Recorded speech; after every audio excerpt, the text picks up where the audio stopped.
Ay, gapang. Gapang na, gapang. Let's go. Come on. Here. Wow. What's that? Ay. Strong na si Pio na. Strong na si Pogi. Oh. Sige, come on. Gagapang na yan.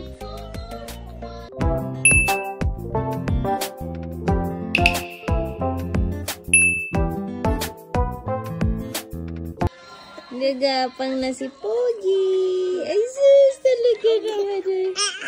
Okay.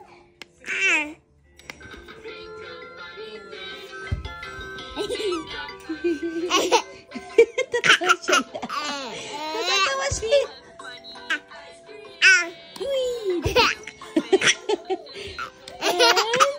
Hala.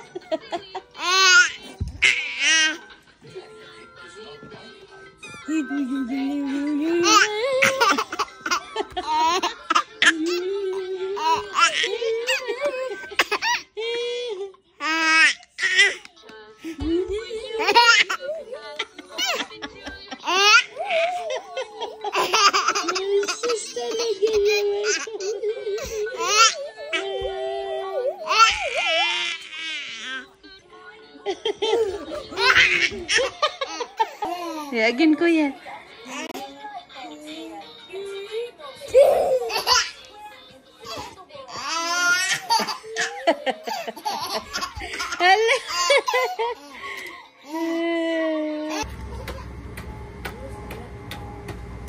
Airplane. There's an airplane.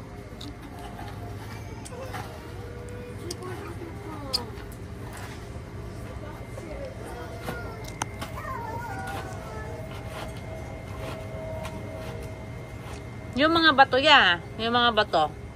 Ilagay mo dun. Huwag mo sama yung lupa. Kamayin mo ba? It's na, ha? Huwag mo na bungkalin yan. Huwag mo na bungkalin.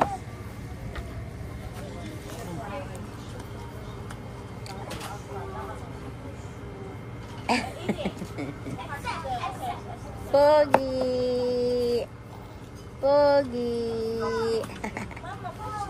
Hold mommy. Bite ako, Pio. Bite ako, Pio.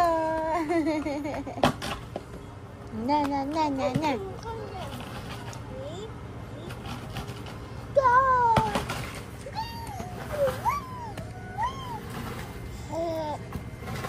I know. What is Kuya doing?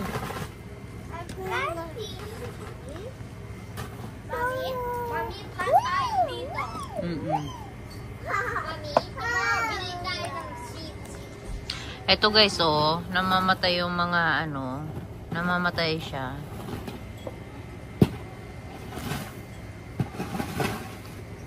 Hindi, ayusin mo niya. Ayusin mo. Tanggalin natin itong mga bato. Lalagay natin doon. Si Elisha nito eh. Nagtanggal ako kanina. Binalik niya eh.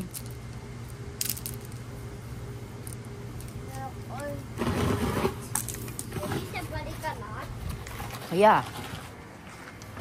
She put a lot.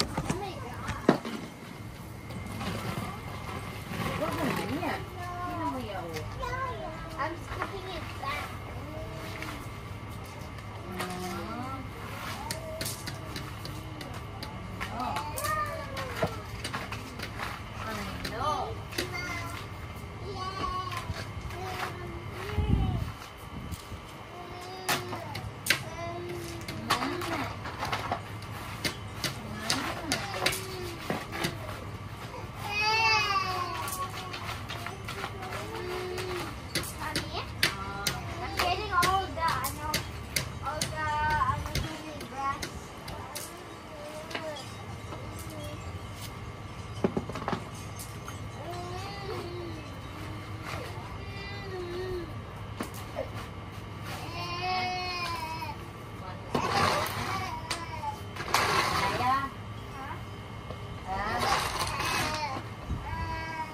tayo?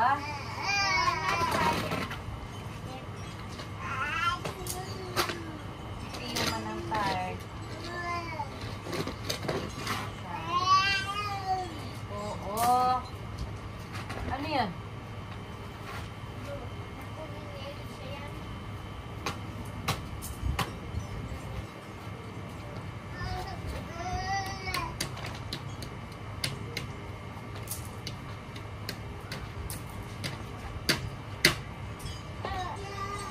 Dirty yan na.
Bye-bye. Video mo.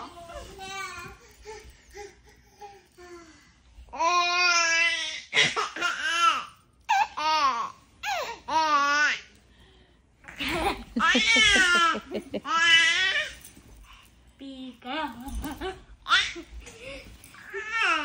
Oh no, we are stuck.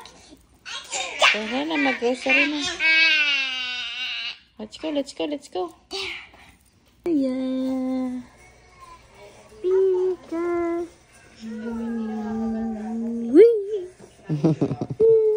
Yeah, mapunit yung paper. Si Mama Mary yan, iakyat mo. No, no, don't eat it. No, no, no. That's my charger. Dion, no. Ang lakas-lakas mo, ha? Ang lakas-lakas mo, ha? Thank you po. Thank you. No more. No more. No more. Ayun na. Ayun na.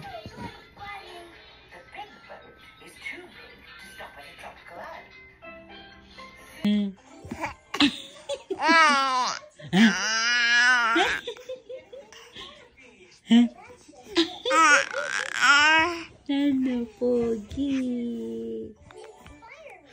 Ano, Pogi?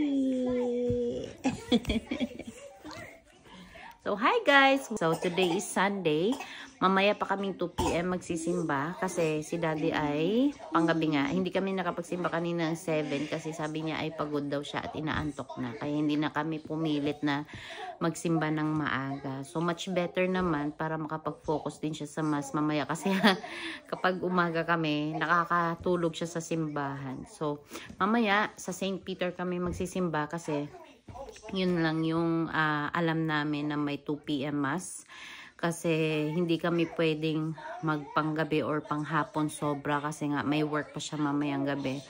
So, yun lang ang kailangan naming habulin, 2 PM mass or 4 PM mass kasi may 4 PM sila doon na pang-Tagalog. Tagalog mass pala. So, wala. And yun pala guys, meron nang kumuha nung apartment namin. Yung naikwento ko sa inyo na gustong-gusto nila yung apartment. Oh, dali na, dali na. Okay.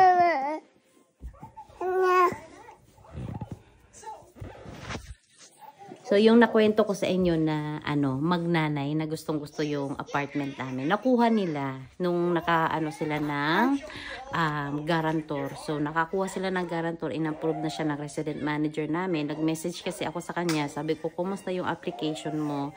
Sabi niya, na-approve daw sila. And sobrang saya daw niya kasi nga, kailangan na nilang umalis dun sa Manitoba Housing. Something na hindi ko alam ano yun. So, yun. Sabi ko, kailan ang possession date nila doon? Sabi niya, sa 16 daw ang move-in date nila. So, sabi ko, oh, that's fine. Kasi, syempre, aasikasuhin pa nila lahat. Kung ano yung mga kailangan pang asikasuhin. Pero sabi ko sa kanya, yung apartment is madinis na, good for move-in na talaga siya. But, ang kasi siguro ng Edison ay kailangan mid of June yung lipat. So, yeah, thankful to God kasi hindi na kami magbabayad ng buo ng July. Siguro half lang yung babayaran namin doon. And hindi na kami magbabayad ng August. So, thank you Lord talaga kasi inapprove niya yung magnanay kasi kawawa sila kapag wala silang malipatan. And sabi niya kasi pasok sa budget niya yung apartment namin. And ang gusto niya kasi daw is malapit lang sa mga bilihin, mga ganyan. Kasi parang wala pa yata siyang car. Kaya mas gusto niya yung area namin. Kasi pag winter, pag mamimili sila, malapit lang yung tindahan. So, yeah. And then, kailan ba ako nakabook? Last day. Nakabook na din kami ng camping. Kasi vacation na ni Daddy. Start na ng bakasyon ni Daddy. Next week, ngayong Lunes pala, pero sabi niya mag-work pa daw siya ng Martes at saka Tuesday. So, Wednesday, wala na siyang trabaho. 2 weeks yun hanggang 21 yata, tuba, yung walang work siya. And nag-book ako ng camping namin sa Rushing River. Pupunta kami sa Rushing River sa birthday ng Dada. Kasi malapit na ang birthday ni Daddy. So doon kami mag-celebrate ng birthday niya. So kami lang guys, wala kami ibang kasama kundi family lang talaga, kami mga bata. And then first time ni Pio mag-camping. kasi nung nag-camping kami last time sa Clear Lake, sa Riding Mountain last year, buntis pa ako ni Pio noon. Si Alicia pa lang at saka si Ethan. So ngayon ay nandito na si Pio. And tignan natin kung hindi ba maging magulo yung ano namin na ito, camping. Pero sabi ko kasi kay Daddy, mas masaya pa din na, alam mo yun, ipasubok sa natin yung mga bata na mag-camping na maliit pa sila. And then iba-vlog namin para pag makikita nila paglaki nila yung mga ginagawa namin. So we're so excited, lalo na si Kuya, excited na siya mag-camping kami. 'Di ba, ya? Excited ka na? Excited ka na sa camping? Yeah! And then kahapon guys, sumakit yung ulo niyan. Sobrang sakit ng ulo niya. Umiiyak siya. Pinainom ko siya ng gamot. Ayan, kaka-iPad. Kasi puro iPad eh. Kaya mas maganda na din na makapag, kami, unwind, makapag-camping kami para magpahinga siya sa wifi, magpahinga siya sa tablet. And maghahanap kami ng mga activities. So, yung Rushing River, guys, outside Manitoba yun. So, sa Ontario yun. Bungad lang ng Ontario, Kasi malaki din yung Ontario, eh. Meron kaming border dito ng Ontario. Yung pinaka-border ng Ontario. Lagpas siya kaunti ng Kenora. But meron din kaming another camping sa August naman yun. Sa Blue Lake, babalik kami doon. And first time namin ito sa Rushing River, kaya hindi pa namin alam kung ano ba talaga. Marami ba lamok, ganon. Pero magdadala kami ng mga katol. May mga katol naman kami dito, yung mga dating ginagamit namin. Marami pa kaming tira dito. So, yeah, we're so excited na sa camping namin. Tapos na yung mass. Tayo na yung next.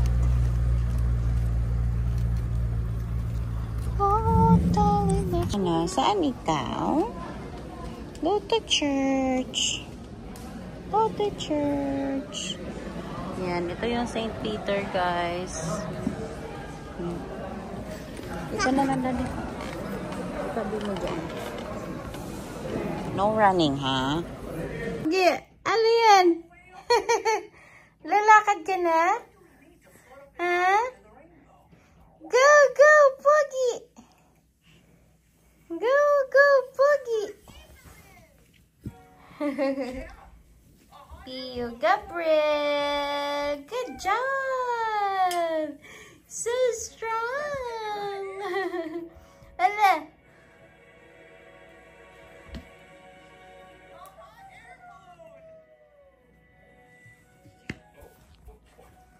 Ayan, nasa bahay na kami guys. Tapos na kami magsimba. Nagutom kami. Bumili na lang kami ng manok. Tapos pagdating dito, kumain na kami agad kasi may pasok din si Daddy. Kaya nagmamadali na naligo na siya ngayon kasi aalis na din siya mamaya. Ayan mo si Pogi, oh. Ay! Ay, malapit na to. Uupo. Kasi ngayong buwan na to, kakain na yan. Ayan! Ayan! Gagapang na siya! Gagapang na! Crawl na si Pogi. Oo.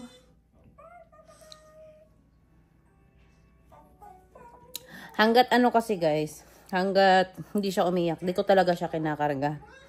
Para hindi masanay ng puro karga ba. Gaya ni Alicia at saka ni Ethan, hindi sila nasanay sa akin ng karga. Puro lapag lang. Kaya mabilis sila nakakalakad. Si Ethan, 10 months pa lang nakalakad na.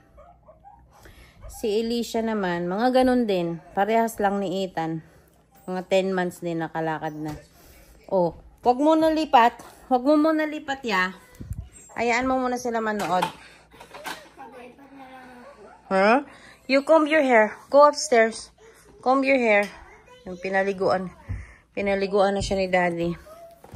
Ay, napunta ka na dyan. Tinan mo yun, guys. Oh. Cover ng aircon namin dun. Tinatanggal ni Alicia. Ang hirap talaga.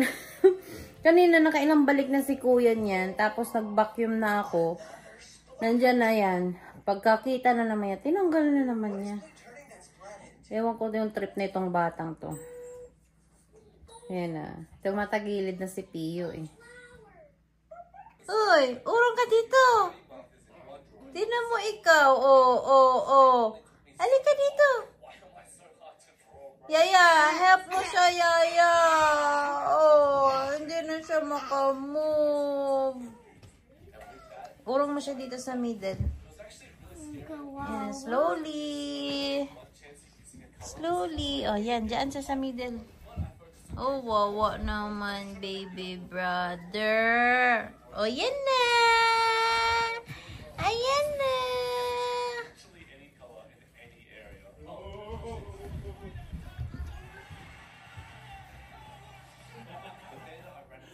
Sige, upo na, upo na. Gutom ko, guys. Ano pa ako kasi nagugutom ako. Tulog na yung mga bata. Ako na lang yung gising. Meron kaming tira dito na pagkain kanina. Yan, ito na lang yung kakainin ko. So, kakain na muna ako, guys, kasi talagang nagugutom ako. Mahirap kapag nagpapadudok talaga. Lagi akong nagugutom. Kakain muna ako. Kain muna tayo. Tapos meron akong gawang dito, guys, chili garlic. Ayan o. Konti lang yung niluto ko kasi natatakot ako na mapanis. Sa tagal kong hindi nakapagluto nga ng chili garlic kasi tinatamad ako magluto. Sa daddy kinukulit ako na magluto ako ng chili garlic. Kaya ayan. Tapos maggatas lang ako. Pumunta si Ate Ruby dito kanina. Binigyan niya kami ng pagkain. Gusto ko bukas na namin kainin ni daddy. Pagkain namin yung tomorrow. Muna yung kakainin ko.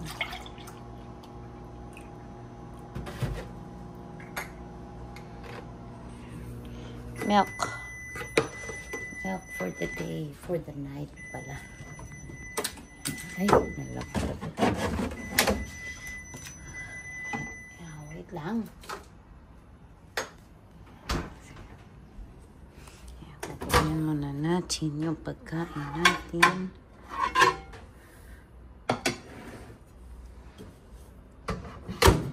Lagyan ko lang ng konting chili garlic.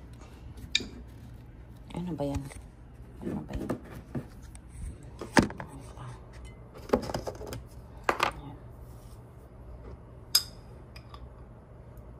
Ko lang ng maanghang kaunti.